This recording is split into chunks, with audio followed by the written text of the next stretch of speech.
செங்கல்பட்டு மாவட்டத்தில் ஸ்டாலின் அரசின் நகராட்சி நிர்வாகத்தை கண்டித்து அம்மா உணவகம் முன்பு அதிமுக சார்பில் ஆர்ப்பாட்டம் நடைபெற்றது.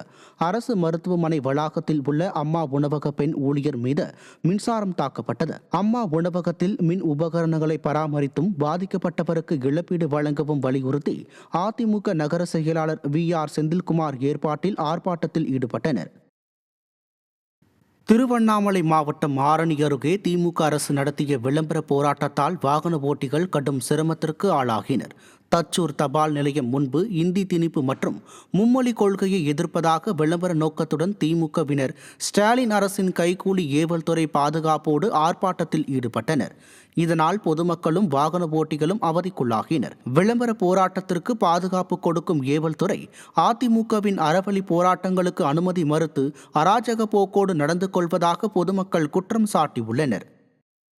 நீலகிரி மாவட்டம் கோத்தகிரியில் பயன்பாட்டில் இல்லாத உழவர் சந்தை மது பிரியர்களின் கூடாரமாக மாறியுள்ளது. கோத்தகிரி பஜார் பகுதியில் இருக்கும் டாஸ்மாக் மதுபான கடையில் மது பிரியர்கள் மதுபானங்களை வாங்கிக் கொண்டு அருகே உள்ள உழவர் சந்தை வளாகத்தில் மது அருந்துவதும் பாட்டில்கள் டம்ளர்கள் ஆகியவை அங்கேயே விட்டு செல்வதும் வாடிக்கையாக நடைபெற்று வருகிறது. உழவர் சந்தை தற்போது திறந்தவெளி மதுபான கூடாரமாக மாறியுள்ள நிலையில் இதுகுறித்து காவல்துறையினருக்கு புகார் அளித்தும் நடவடிக்கை எடுக்கவில்லை என அப்பகுதி மக்கள் வேதனை தெரிவிக்கின்றனர்.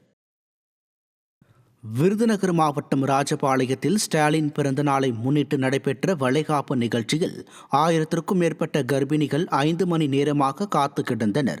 தென்காசி சாலையில் விளம்பர மாடல் திமுக முதல்வர் ஸ்டாலின் பிறந்த நாளை ஒட்டி நடைபெற்ற வளைகாப்பு மற்றும் சீர்வரிசை நிகழ்ச்சியில் சட்டமன்ற மற்றும் நாடாளுமன்ற உறுப்பினர் காலதாமதமாக வந்ததால் கர்ப்பிணிகள் குடிநீர், கழிவறை, உணவு உள்ளிட்ட எந்தவித அடிப்படை வசதியும் இல்லாமல் வெளியே செல்ல முடியாமல் இருக்கையிலேயே அமர்ந்தபடி காத்திருந்து அவதிக்குள்ளாகினர். மேலும் விளம்பர மாடல் அரசு அடிப்படை வசதிகளை கூட செய்யவில்லை என குற்றம் சாட்டினர். காஞ்சிபுரம் மாவட்டம் மணியாச்சி பகுதியில் நெல் கொள்முதல் மையத்தின் மேற்கூரை இடிந்து விழுந்ததில் விவசாய கூலி தொழிலாளி துடிதுடித்து உயிரிழந்தார். கணேசன் என்ற விவசாய கூலி தொழிலாளியை திமுக கிளை செயலாளர் சசிகுமார் என்பவர் நெல் கொள்முதல் நிலையத்தில் மேற்கூரையை சரி செய்ய கூறி வலுக்கட்டாயமாக அழைத்துச் சென்றுள்ளார். அப்போது திடீரென்று மேற்கூரை இடிந்து விழுந்ததில் கணேசன் சம்பவ இடத்திலேயே உயிரிழந்தார். இதுகுறித்து புகார் அளித்தும் காவல்துறை நடவடிக்கை எடுக்கவில்லை என்றும் உரிய சட்ட நடவடிக்கை இல்லை என்றால் சடலத்தை வாங்க மாட்டோம் எனவும் கூலி தொழிலாளியின் மகள் தெரிவித்தார். அந்த மாதிரி 3 நாளா திமுக செயலாளர் கிளை செயலாளர் சசிகுமார் அவர் கூப்பிட்டாரு. இந்த மாதிரி கமிட்டியில தகுடு சரி பண்ணும், அதுக்காக வாப்பா வாப்பான்னு. எங்கள் அப்பா சொன்னார், நான் வரமாட்டேன், வரல வரல வரலன்னு.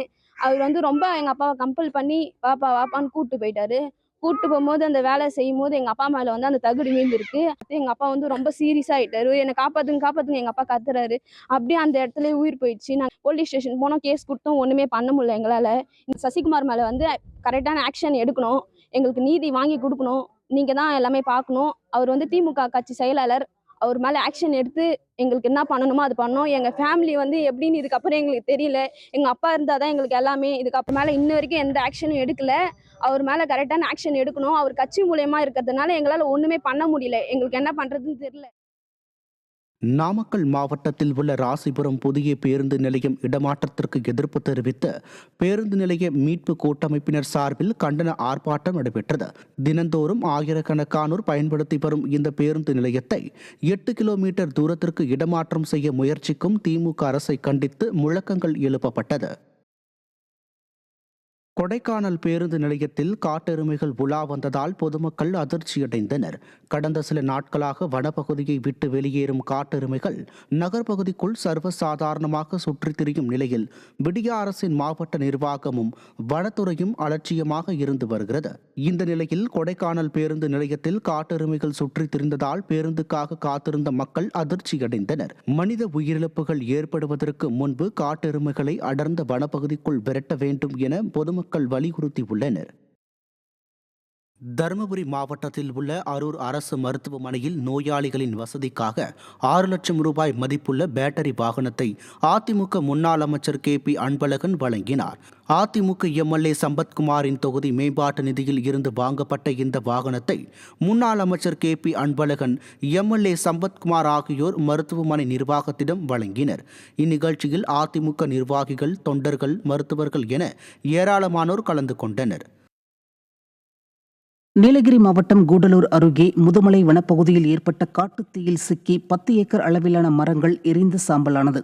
முதுமலை வனப்பகுதியை ஒட்டியுள்ள மாக்குமுலா பகுதியில் தனியார் எஸ்டேட் அருகே தனியார் வனப்பகுதியில் திடீரென காட்டுத்தீ பரவியது. இந்த காட்டுத்தீயில் சிக்கி சுமார் 10 ஏக்கருக்கும் மேற்பட்ட அளவில் இருந்த மரங்கள் எரிந்து சாம்பலாகின. கடலூர் மாவட்டம் தொழுதூர் அருகே தேசிய நெடுஞ்சாலையில் கார் மோதிய விபத்தில் சமயபுரம் மாரியம்மன் கோவிலுக்கு நடந்து சென்ற பக்தர்கள் 3 பேர் பரிதாபமாக உயிரிழந்தனர்.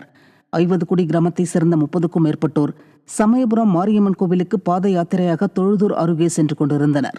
அப்போது பின்னால் வந்த கார் மோதியதில் 3 பேர் தூக்கி வீசப்பட்டனர். இதில் கார்த்திகேயன் என்ற இளைஞர் சம்பவ இடத்திலேயும், பாலு மற்றும் காசி ஆகியோர் மருத்துவமனையில் சிகிச்சை பலனின்றியும் பரிதாபமாக உயிரிழந்தனர்.